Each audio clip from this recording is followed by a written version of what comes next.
Afnan 9pm yang terbaik pada tahun ini?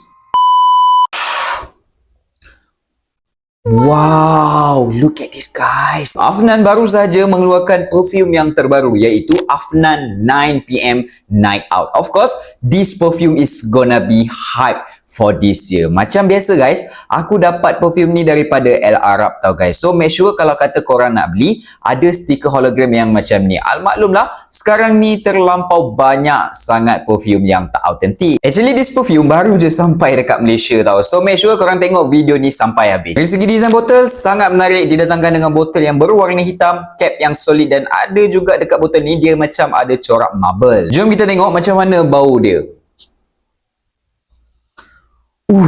This one smells so good guys. Bagi aku lah kan, it is a fruity boozy scent. Kalau kita tengok dekat bahagian notes tu, dia memang sangat-sangat unik sebab ada buah dragon fruit, which is aku tak pernah lagi tahu bau perfume yang bau macam dragon fruit. Fresh pada permulaan dan dry down tu ada sedikit bau macam sweet, spicy yang datangnya daripada cardamom dan juga toffee. For your information, this perfume is very suitable untuk digunakan pada waktu malam. Memang kenalah dengan nama perfume ni.